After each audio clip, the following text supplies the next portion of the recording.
Okay, so if you remember from last time, Eragon was drinking some tea. Um, Eragon tried a sip, but scaled his tongue. Broom set his own cup aside and continued smoking the pipe. No one knows why that egg was abandoned. Some say the parents were killed in an elven attack. Others believe the dragons purposely left it there. Either way, Eragon saw the value of raising a friendly dragon. He cared for it secretly, and in costume of the ancient language, named him Bid Doam. Okay, I think I pronounced it right, but I don't know what that means. When Bid Doam had grown to a good size, they traveled together among the dwarves and convinced them, no, among the dragons, not the dwarves, and convinced them to live in peace with the elves. Treaties were formed between the two races. To ensure that war would never break out again, they decided it was necessary to establish the riders. At first, the riders were intended merely as a means of communication between the elves and the dragons. However, as time passed, their worth was recognized, and they were given even more authority.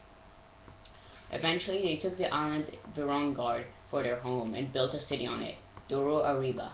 Before Galbatorix overthrew them, the riders held more power than all the kings in Algasia. Now I believe I've answered two of your questions. Yeah, yes, said Eragon absently. It seemed like an incredible coincidence that he had been named after the first rider. For some reason, his name did not feel the same anymore. What does Eragon mean?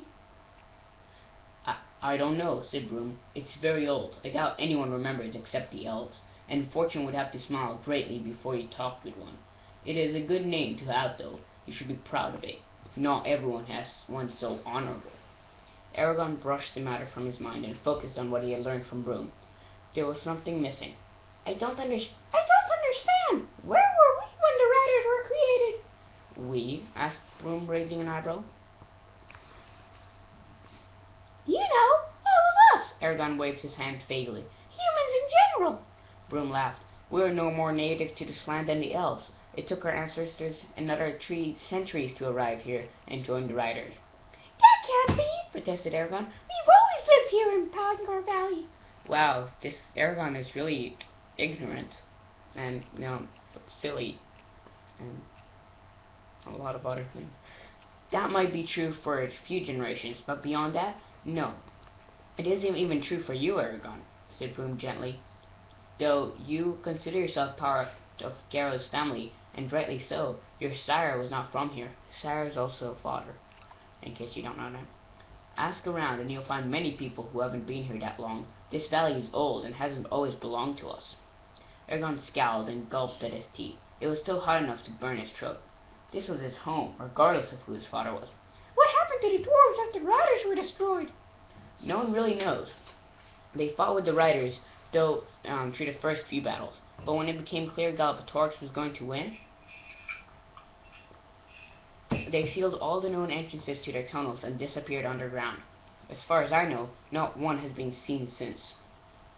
And the dragons? He asked. What of them? Surely they weren't all killed. Broom answered sorrowfully. That is the greatest mystery in Algasia nowadays. How many dragons survived Galbatorix's murderous slaughter? He spared those who agreed to serve him, but only the twisted dragons of the Forsworn would assist his madness. If any dragons aside from Shrukane are still alive, they have hidden themselves so well they will never be found by the Empire. So where did my dragon come from? Wondered Eragon. Where were the Urgles when the elves came to Algasia? Yes. No. Were the Urgles here when the elves came to Algasia? Yes. No, they followed the elves across the sea like ticks seeking blood. They were one of the reasons the riders became so valued for their battle prowess and ability to keep the peace. Much can be learned from this history. It's a pity the king makes it a delicate subject, reflected Broom. Yes, I heard your story the last time I was in town. Story? Roared Broom. Lightning flashed in his eyes. If it is a story, then rumors of my death are true, and you're speaking with a ghost. Respect the past. You never know how it may affect you. Eragon waited until Broom's face mellowed before he dared ask, How big were the dragons? Dark plumes of smoke swirled above Broom like a miniature thunderstorm. Larger than a house. Even the small ones had wingspans over 100 feet.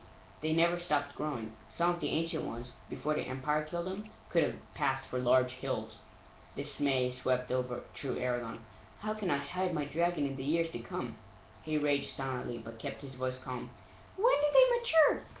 Well, said Broom, scratching his chin, they couldn't breathe fire until they were around 5 to 6 months, 6 months old, which was about when they could mate.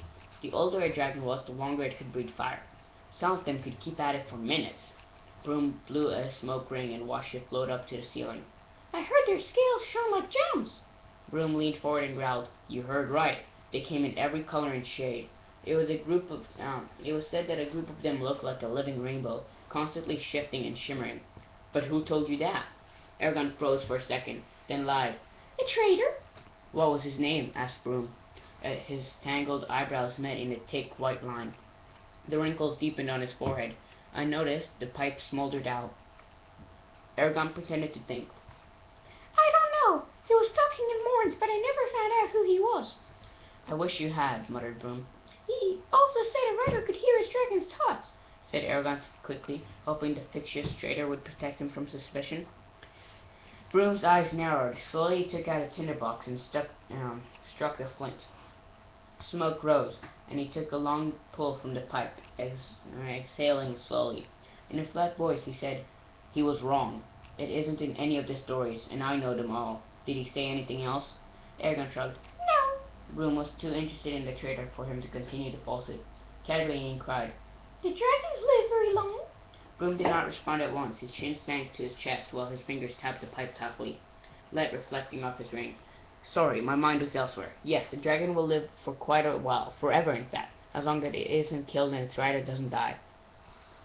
How does anyone know that? Objected Eragon. If dragons die when their riders do, they could only live to be 60 or 70. You said during your narration that riders lived for hundreds of years, but that's impossible. It troubled him to think of outliving his friends and family. A quiet smile curled Broom's lips as he said slyly, What is possible is subjective. Some would say you cannot travel through the spine and live, yet you do. It's a matter of perspective. Isn't that a very cliche thing to say? Also very cheesy and overused in fantasy and sci-fi things. You must be very wise to know so much at such a young age. Eragon flushed, and the old man chuckled. Don't be angry. You can't be expected to know such things. You forget that the dragons were magical. They affected everything around them in strange ways. The riders were closest to them, experienced this the most. The most common side effect was an extended life. Our king has lived long enough to make that apparent, but most people attribute it to his own magical abilities. There were also others, less noticeable changes. All the riders were stronger of body, keener of mind, and truer of sight than normal men. Along with this, a human rider would slowly acquire pointed ears, though they were never as prominent as an elf's. Eragon had to stop his hands from reaching up to feel the tips of his ears. How else will this dragon change my life? Not only has it gotten inside my head, but it's altering my body as well? Were dragons very smart? Did you pay attention to what I told you earlier, demanded Broom. How could the elves form agreements and peace treaties with dumb brutes? They are as intelligent as you or I. But they were animals, persisted Eragon.